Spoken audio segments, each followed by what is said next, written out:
After 1 month of football, the Philadelphia Eagles are 2-2. It's time for some month-long awards as we head into the bye week. We're going to get into that coming up next right here on Locked On Eagles.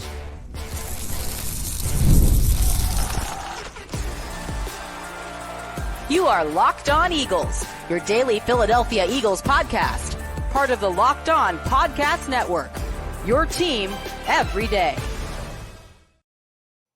Thanks so much for making Locked On Eagles your first listen each and every day. I'm Louie DiBiase, joined as always by Gino Camilleri, and we're brought to you by Prize Picks. Go to prizepicks.com/LockedOnNFL. Use our code in all lowercase, LockedOnNFL, to win $50 instantly when you play $5. The Eagles are in a bye week, so no crossover Thursday for us this week. Bye week, then the Cleveland Browns next Sunday. The Eagles trying to get back over 500 at 3-2. Currently sitting at 2-2. It's been a roller coaster of a first month, Gino, so we've got some awards to hand out today. Some good and some bad awards as well for the players. And I guess you could throw coaches in there as well. Now, because it's 17 games, I get so thrown off that once you're through 4, it's already a quarter of the way down. And the NFL, it moves fast. There were some really high highs. I think the offense in that Green Bay game, the defense against the Saints. But man, there have been some lows, but at the same time, some surprises, some guys that should get a little more play, maybe some guys who are playing a little bit too much. And this is a nice step back from the X's and O's, step back from the drama. Let's hand out some accolades here on this Thursday that we usually have to do a crossover, and now it's a bye. Yeah, it's been a stressful 4 games. It kind of reminds you of, when there's a picture of the president when he first gets into office and they show him 4 years later. That's how I feel after 4 weeks. Sirianni, have you seen his beard? Dude, his beard is gray. He looks weathered after a month. So, and I totally understand it. This is, I don't know, just typical Philadelphia Eagles football. And then every 4 years, there's a Super Bowl run in there. But most of it is very anxiety-driven for sure. But I guess that's why we love this team. So, let's hand out some awards, good and bad. And we'll start, Gina, with the MVP of the September start. 4 weeks in, we both have the same guy. And it's crazy that a running back is carrying you, but it really is Saquon Barkley. 520 scrimmage yards through 4 games, 5 touchdowns in a month, including some extremely clutch touchdowns, some explosive plays that have turned games around. You look at the New Orleans Saints touchdown run, the wheel route touchdown against Green Bay. You also look at even like the big play against Tampa in the second half. That turned the game around very briefly. But Saquon's been a guy you're not just winning with like a lot of the running backs of the past, pretty much since LaShawn McCoy a decade ago. You are winning because of this player. And again, we've said it on the show before, it just continues to justify why Howie finally broke his trend of not investing in this position. Saquon Barkley for $12 million is absolutely worth the investment. He elevates you at this position when really only one or two other guys do it to this level at running back. And that's why it was worth the signing, and we're seeing a return on that investment. And I think I said on the show the other day, that the Eagles are in this trend where they're kind of behind the 8 ball and a little bit more reactive on some areas. I think the Saquon Barkley move was incredibly proactive. Very progressive. See where the league is going right now. It's going back to a run-based heavy approach with these 2 high shells. Well, if you're going to play too high, we're going to run the ball until the cows come home. I still think they have underutilized Saquon Barkley. I agree, weirdly enough. And you've only paid him under $13 million per season. What a steal this guy is. How many times, Lou, if you don't have these red zone turnovers, would he have been able to punch in for 6 yet again? And you talk about the explosiveness. Is it still there for somebody that has a lot of tread on his tires? He hasn't lost a step. I go back to the year of Jay Ajayi. We always kind of say it tongue in cheek when he came back. You saw that horse, he wasn't running at the same pace he used to. Saquon Barkley, he looks like Penn State Saquon Barkley. He's breaking tackles. Does not look fun to tackle this guy in the open field at all. He's been explosive in the pass game as well. And I think you have to build the entire offense out of him, man. Just run him into the ground because you only have him for 3 years. It's not DeVonta and AJ where you're saying, okay, we need to prolong these guys' career. Let's rest them on a hamstring for a couple weeks to extend his season. No, Saquon, the guy's on the field all the time for you. You know he's going to be reliable. Yeah, he had that one drop that hurt this team, but are they in this position to even have 2 wins? No. Without Saquon Barkley? Absolutely no not. way. You might not have a chance of winning any game this year no, without exactly. Saquon Barkley. Great point. Because the Green Bay game, he kept you in it. The Falcons game, even before the drop, he kind of kept you in that game as well. Mm-hmm. Same with the Saints. That game-winning touchdown was because of him. He broke that play loose. Tampa Bay, he kept you in that football game. So, yeah, I think it's obvious that Saquon is the MVP, and you make a good point. It almost feels like he's still been underutilized because they're not using him as creatively in the passing game than I would have thought from Kellen Moore. So maybe 100%. They get into that as well as we continue this regular season. But for sure, MVP goes to Saquon. We have the same Rookie of the Month as well, and this one's obvious. Easy. It's the day 1 pick, cornerback Quinyon Mitchell, the second most pass breakups in the NFL this year with 6. That leads all rookies. The opposing passer rating does not look good for quarterbacks. He's played some good receivers too, Gino. You look at like Christian Watson and all those Packers. You look at Drake London, Mike Evans, Raheed Shaheed, also, of course, Chris Olave. And he really hasn't. The only times he's given up yards, it's because I feel like the scheme has forced him to play with too much depth, and then he's caught just trying to make up 15 yards worth of space. But I have never seen Quinyon like out of position, make a bad tackle, just get totally burned. Like, he has been everything, if not more, even than what I imagined. And this was like the guy I pounded the table for in a draft more than anybody since, I don't know, Josh Jacobs in 2019. Like, I can't believe how good Q has been. And to see like the mic'd up where he's trash talking Mike Evans, he is as advertised. And I'm just so glad this guy's an Eagle. He's the perfect fit for Philadelphia. And I think he does it first and foremost with his play on the football field. How many times are these pass breakups on big downs or in big situations? And he's reading it perfectly, and he's making up 10 yards of ground. Like, the timing is perfect. Yeah, man, it looks like he's a 10-year pro out there. He gives you like Asante Samuel prime vibes with the way he's closing in on some of these passes. And I really like how he tackles on the outside, man. Like, he is reliable. And when you put him in off coverage, even that play against Sterling Shepard, which was probably his worst coverage rep of the season, he was still in position to make that tackle. I was going to say, he was. Shepard just made a hell of a play. It was just one of those things where you're like, he's in off coverage. He still kept his ground. He was still on his hip and made a play on the ball. But, I mean, no fault of his own that a lot of the rookies aren't getting play outside of him. But I think what he has done, you could have made the argument. I was going back and forth, like, if we had a defensive MVP, it was between him and Zach Bond, in my opinion. And I think it's warranted because you're talking about playing opposite of Darius Slay, who has shown pretty good improvement from last year in that injury. But I think the succession plan, you know what it is. It's Quinyon Mitchell, CB1 through and through.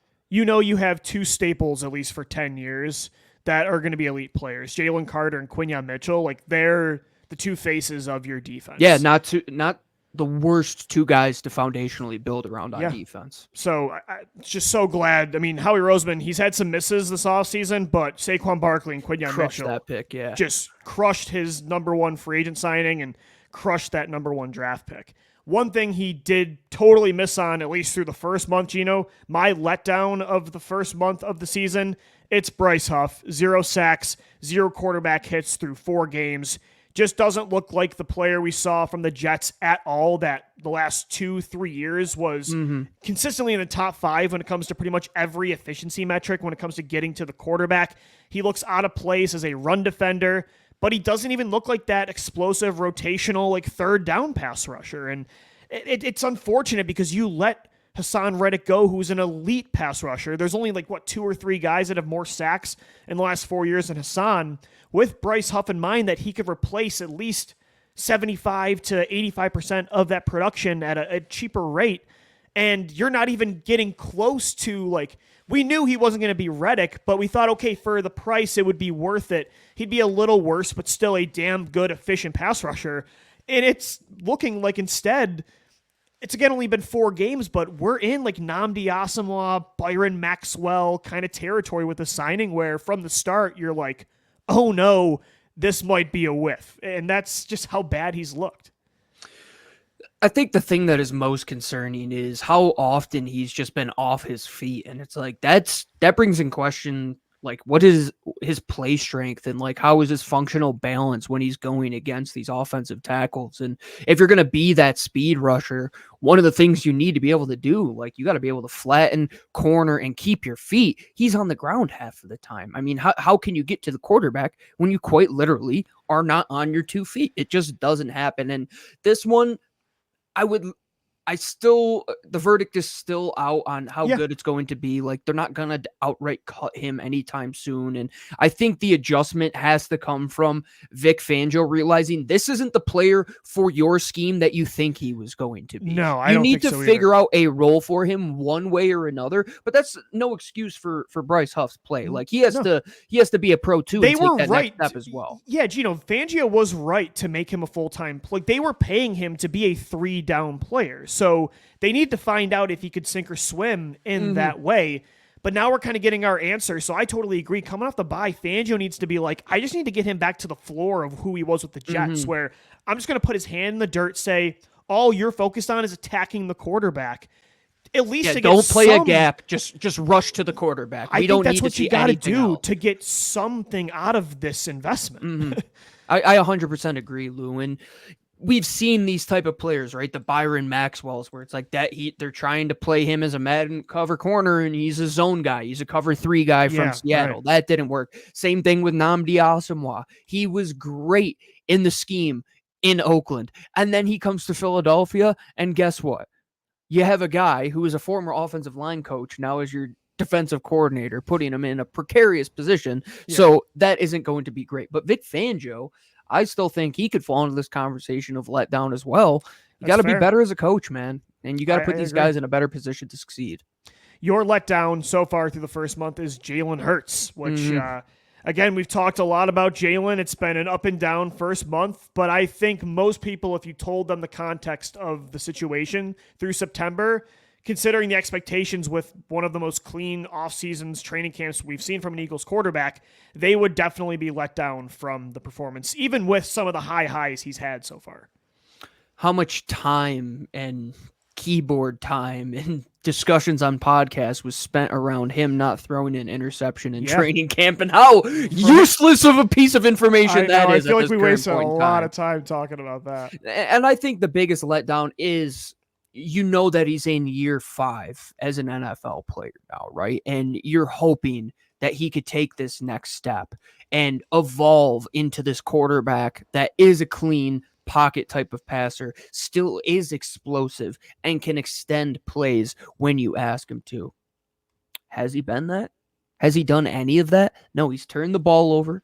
He's made plays with his arms, with his legs, but the good isn't enough to upset the bad, because the bad is very bad. Turning the ball over in the red zone multiple times, that's not going to take you to the precipice as a quarterback. That's going to keep you in just a guy territory. And the Eagles didn't draft and pay Jalen Hurts to be just a guy. Did I say he was in year 5? This is his 4th year. Yeah, he's year 5. No, you're right. Oh, I can never get. He was a 2020 draft pick, though, right? Second round pick. 2021, 2, 3. Yeah. Oh my God, these years are flying by. I know, it's crazy. Man. He's already in the same amount of years as Carson Wentz was when he got traded. Isn't that nuts? It's the most concerning part of it too. It's like, we have seen this story. We've had the GM, the owner, a couple players on the roster see this exact situation happen, and nobody's like, hey man, like, you want to go turn on some 2019 Wentz tape and then what happened in 2022 and see maybe this is happening with you? It's unfortunate because you just paid him. He has to figure it out. He has to be better. I'm done making excuses for him at this current point in time, Lou. Like, he has to be better. There is no excuse for quarterback 1 getting paid $50 million to turn that ball over more times than anybody in the past 21 games. I can't believe that's where we are with this, but, you know, stats sometimes are facts for sure. Yeah, so you're let down Jalen Hurts.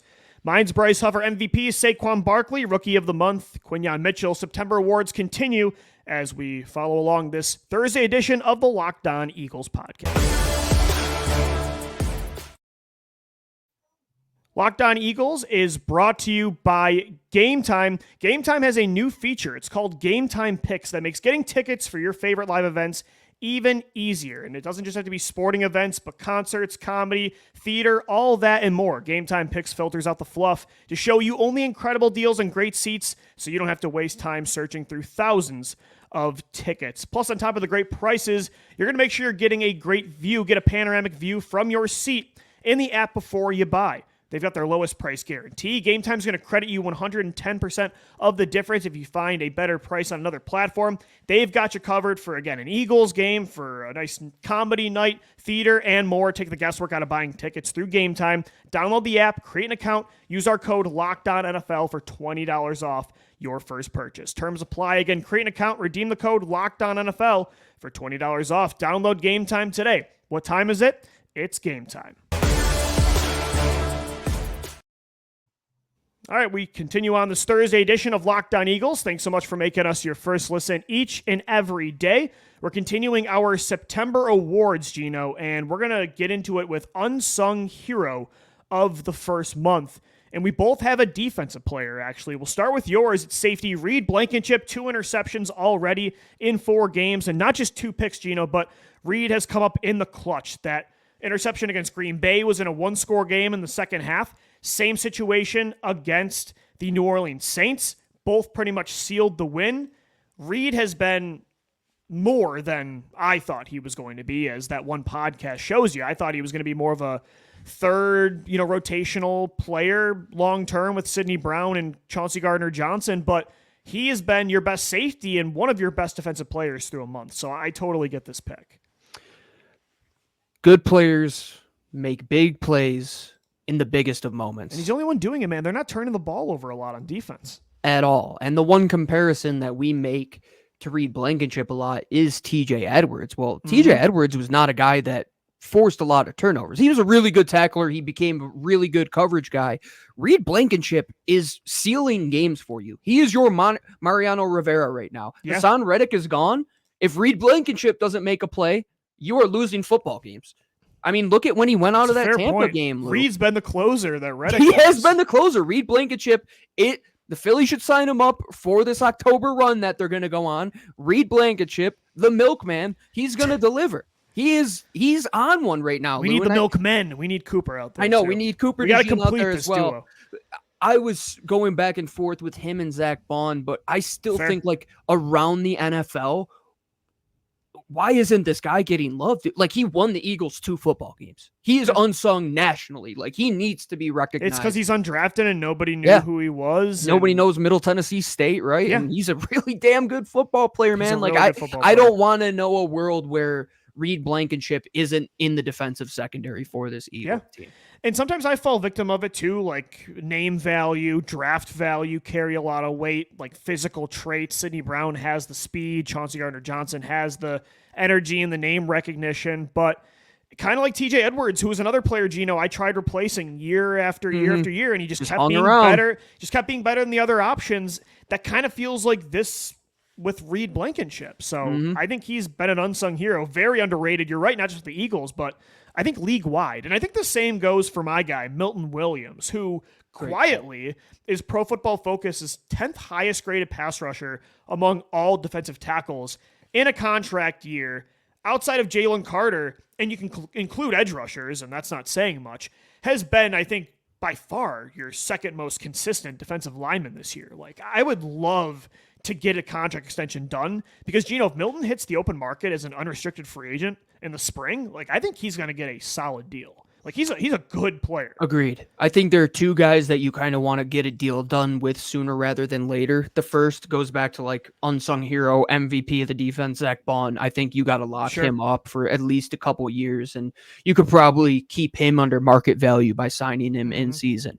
Milton Williams, if he hits the open market, see you later, my friend. Is he even going to want to sign a deal in the season? I don't know. He is going to get a bag wherever it is, but my rationale on this right now, Lou, is they haven't signed anybody on the defensive line. You're not going to have to at least sign Jordan Davis will be the first extension that will come into play, and you could still get the 5th-year option with him, and it's probably not going to be to the extent that we had imagined when he was drafted.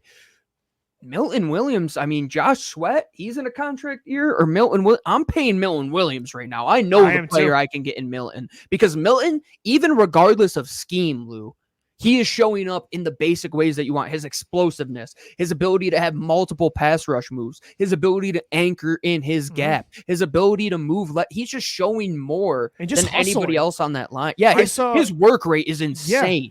I saw a play on the film against Tampa Bay where he ran almost across the entire field to catch, I think it was a screen or a run pass where, I mean, he traveled like 30 yards to go get this guy, and he's a defensive tackle. So I think they need to get a deal done with Milton for sure, and I think he's another unsung hero. So I totally agree with Milton and Reed Blankenship for those awards. Coming up next, who needs to play more? The Needs to Play More award. And Gino, for you, it's cornerback Kelee Ringo.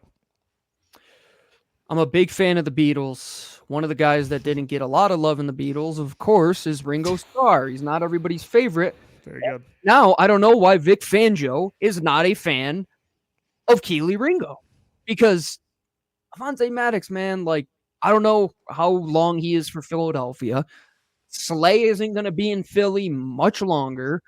You know what you have with Q, but you still have this surplus of young guys that you at least have to see more of. Like Isaiah Rodgers, as boneheaded as that special team play was, I would at least like to know how he is as a cover corner against NFL caliber players. I agree. Kelee Ringo. I still am. I'm going to double down on this. If Kelee is in that game instead of Avonte Maddox, it's a much better matchup against Mike Evans and Chris Godwin, and he probably wouldn't try and play Fortnite with Mike Evans in the middle of a football game like Avonte Maddox did. And he returned this play that kept you in the game.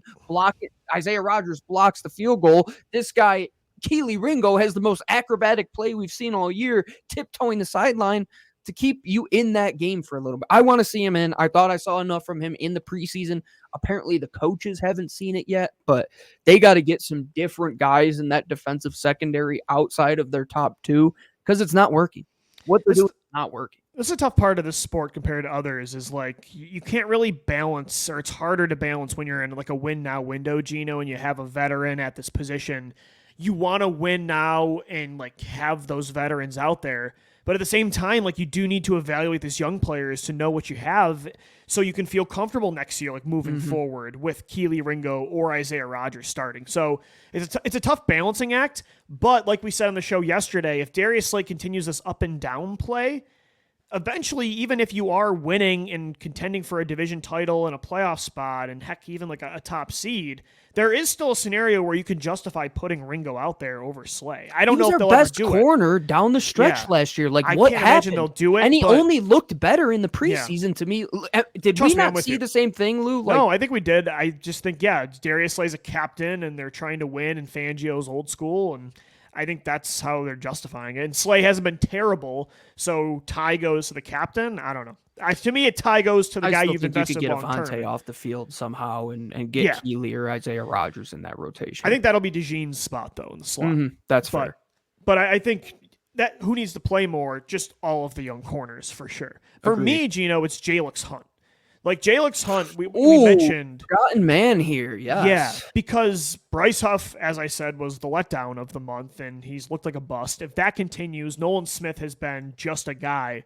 Jalix Hunt isn't some random fifth-round, undrafted player that you don't really have a real concrete plan for. Jalix Hunt was a third-rounder that has all the traits in the world, that showed incredible versatility and faster development this summer than we thought. And he even flashed a little bit that sideline-to-sideline speed in Tampa. He got out there last week. And if this continues where Smith and Huff are not making impact plays, that's the thing. Nolan Smith's not looking terrible, but he's not making impact plays. If that continues on the edge for all three of those guys, not named Brandon Graham, and Josh Sweat to a lesser degree, you got to give Hunt a shot. Like, I want to see what Jalix has. And if one of the things that sold this team on taking Jalix Hunt as high as it was Vic Fangio's stamp of approval, well, Vic, why isn't he on the football field? Because you're clearly not a fan of Bryce Huff. I think they're warming up to it because he was a healthy scratch the first few weeks. Then he was dressed for special teams, got out there for defense on Sunday. Maybe they are starting to rev it up, but you're right. Like, they need to get him on the field and give him some snaps. And it was insane to put Nolan Smith on Chris Godwin. Let's get first things first. I went back and watched it again, Gino. It was man coverage. Oh, I know. It was the exact same thing I wanted to punch that a hole the through the Packers wall when I did saw with that. Preston Smith over Devontae Adams. It was verbatim. Yeah. Put the pictures next to each other. The It exact made me same thing irrationally happened. angry. Yes. saying that. But what Zach Bond has been used as in this Vic Fangio defense, do that with Hunt. I think you could also add this this chess piece type of element with him where it will at least give you maybe some sort of advantage to play with the quarterback's mind. Like this guy, I know he's going to drop into coverage and present some sort of threat. Like Nolan Smith, I was going to say, our target. Yes. That's our target all day long. You never want that kind of hybrid player overhang one-on-one with a Chris Godwin. But if it's Hunt compared to Nolan Smith, you'll feel a lot Give me better. Like, Jalen, that is the former safety. Give me the former that's safety. a translated to go and safety. So yeah, I agree. I think they need to get him on the field more. A player they need off the field, Gino, for you is Kenneth Gainwell. I'm so tired of the Kenny G RB2. Everything he does, dude. Everything. It's time for he's again just a guy. He's not terrible, but they always feel comfortable enough to put him in high risk situations or important spots in the red zone and the 2-minute drill. I just don't want him in those scenarios anymore. And I just want to see what Will Shipley has. It's not a committee anymore. Saquon's the bell cow. So Shipley, I just think, has more explosiveness where you can get a couple big plays a game, where with Kenny G, you're not getting big plays from that guy ever. What is the one NBA meme of the guy who was 0 points, 0 rebounds? Tony Snell. Yeah, Tony Snell. That's kind of what Kenny Gainwell has been doing. That's for a you. great, yeah. We talk about the guys got to hit their corner three. No, he has been He's been Snell. He's been Tony Snell through and through. When he returns the ball in the kick return game, why do they let him take it out of the end zone? It's insane to me that he's still returning kicks. I don't see the explosiveness I saw 2 years ago that justified playing him in the red zone. It's just not there anymore. And the idea, why did nobody ask Nick Sirianni why Kenneth Gainwell was in on the 2-minute drill and Saquon Barkley did not get a single snap? That's how he's been using him since 2021. I don't get it. That was insane. That was an insane coaching point. His pass blocking grade from PFF is terrible too, by the way. So why is he always on the field in third down, obvious passing situations? Saquon Barkley isn't LeGarrette Blount. He's not 2021, 2022 Miles Sanders. He can catch the football. We saw the wheel route week 1. Yeah, I don't want them to feel. It's kind of how I felt about 2019 with Darren Sproles, and this is why he blocked me on Twitter. I don't want him even on the roster because then they're going to feel encouraged, they're going to want to put him out there in these situations instead of the guy you invested in. That's an all-around complete player that can do that too. But because that's Kenny G and that was Sproles' role, you almost sometimes feel obligated to use him in that way, and they don't need to. Oh, and by the way, Will Shipley has that skill set too, Gino, if not more. Like you said, I don't see the explosive Memphis versatile player that played receiver sometimes in Kenny G. I really have never seen that, to be honest. It's just time. It's time. So you got to see if Will Shipley can do something else for you. And the thing that bugs me the most, and of course, it's no fault of Kenny that the guy ahead of him is Saquon Barkley, but when he comes out of the game after that big run and puts you in the red zone, why are we still handing the ball off? Kellen Moore, we got to think players and not plays, my friend. You got to target Dallas Goedert and not give the ball to Kenny Gainwell. He hasn't been efficient, and we're still going to try and run the same plays we do to Saquon Barkley. That's not fair to Kenny at all. Yeah. And he's just not the player he was a couple years ago. No, I agree. For me, needs to play less. Award goes to Avonte Maddox. Yeah, he'd rather be playing Fortnite anyway. As we saw on the Mic'd Up with Mike Evans, that made me talk about irrationally angry. Quinyon Mitchell's trash talking Mike Evans, and Avonte's like, "Yo, we should game," as he's getting blown out. Kids out there. This is bad. Maddox has got to go. I need Cooper DeJean out there, Keely Ringo, as you mentioned. It's time for the young DBs. I can't take this. Give me the youth. These old Will Shipley anymore. Yeah. It's time for the Cooper youth. DeJean. All right, we'll wrap up September awards right here on Locked On Eagles coming up next. This episode of LOE's always brought to you by our friends over at FanDuel. Hey, NFL fans, you could start the season with a big return on FanDuel, which, by the way, is America's #1 sportsbook if you didn't know. So when you get the hunch in the middle of the game, You could check out the latest stats, view live play-by-play, and so much more on the same page where you place your bets. It's not like the old days. You got to get a piece of paper, go to ESPN, go to your book and find out everything. No. It's all in one area right on FanDuel. You'll get started with a simple $5 bet that is going to guarantee you $200 in bonus bets. So you're not going to have to watch the Eagles this weekend. Maybe you want to get on some college football action. Maybe you want to get ready for some NBA preseason, get ready for the MLB playoffs. Do that over at FanDuel. Once again, you are guaranteed to get $200 in bonus bets when you place your first $5 bet. All you got to do, go to FanDuel.com today to get started. All right, let's wrap up September awards as the Eagles are 2-2 heading into the bye week. Up next, the Cleveland Browns at Lincoln Financial Field. Again, a very up and down start of the season. What else is new in Philadelphia? But there's been some highlight plays from the offense. Like, there has been a ceiling. We've seen a high one from both sides of the ball. Like, you look at the defense in New Orleans, the offense in Green Bay, and Gino will get into that a little bit more for the next award we've got. But, Gino, our plays of the month, yours was from week 1, the wheel route to Saquon Barkley against the Packers. And that was great because it just felt like we were exercising some demons. Like, we haven't seen that play call, that play design since 2019 with a rookie Miles Sanders. And to see a running back, I mean, look at this picture where he's high pointing the football like a receiver, gets both feet down, look, mosses a DB and has another one in the area. I mean, that was like Saquon's welcome to Philadelphia moment. That was unbelievable. And that was kind of like, as soon as we acquired Saquon, grab a napkin, write a play that you'd want to see thrown to him. That was exactly it. That was like, a T. Let's beat cover 2, put this thing in a honey hole. And that was Saquon Barkley week 1. It was so beautiful. It goes down as one of Jalen Hurts' most improbable completions on the season to this day. It was a beautiful throw. It showed the creativity that we thought we were going to get. I know, we got to get back to that. Where has that been the last 3 games? Beautiful. Where has that been? You got to figure out something. They tried to get Saquon a little bit more vertical because if they can, you can get magic plays like that, man. I think you'll see more of it, of course, when AJ comes back, when DeVonta comes back. Remember that clip because it was beautiful. Everything came to fruition. At least we had it. It feels like Deshaun Jackson's week 1 game in 2019. We're never going to see it again. Only got it for that game, but damn it, at least it did exist. Like that is on YouTube and the ether memory forever. Yep.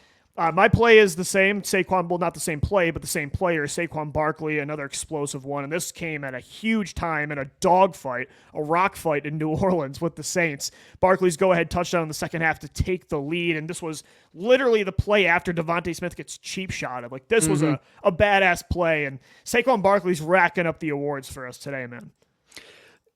A guy that just, no matter the score, no matter the situation, no matter the weather, he's going to play his game. And what his game is, it's unbelievable. I mean, everything he does, Lou, like he catches the ball well. When he needs to get the whole team to light a fire under their rear ends, he's going to pop out a simple running back power to the B gap and nearly take that thing to the house on that run against New Orleans. You talk about the passing game, what you got out of Green Bay and him.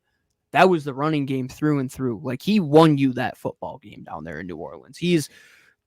I don't, like I said with Reed Blankenship, I don't want to imagine a world without Saquon Barkley in this offense. It's so much fun. It's everything we had expected, and all that meat that was on those bones that was left by Miles Sanders and left by DeAndre Swift, the ghost of Josh Adams. It's picked clean. We're biting into the bone. We got marrow coming out now. Yeah, exactly. There's nothing to feed the dogs to. They're a little ticked off after that meal.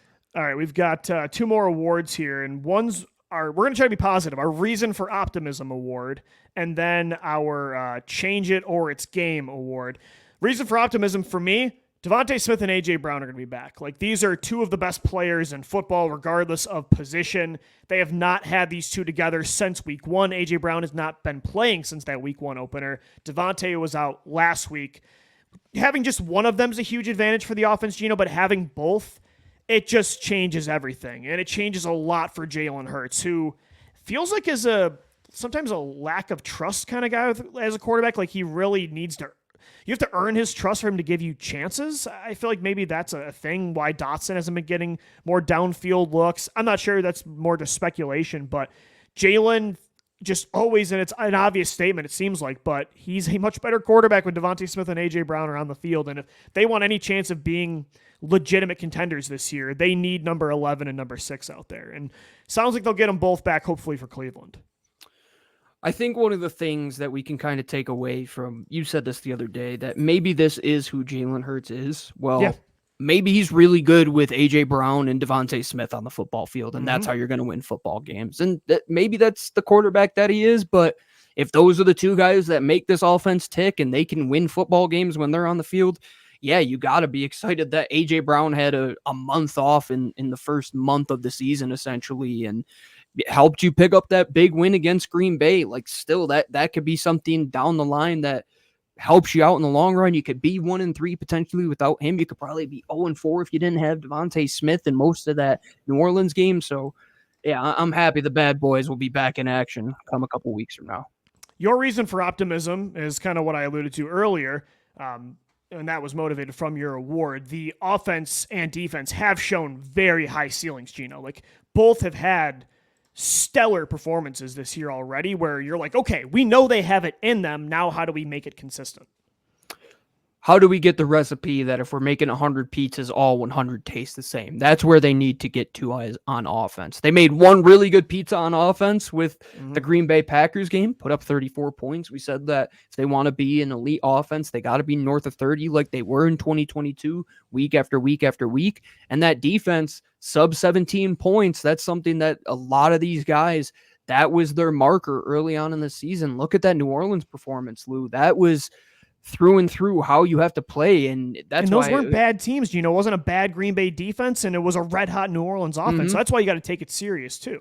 Oh, without a doubt. And you've gotten to those moments, and you have to lean on what you have seen. Trust by verify.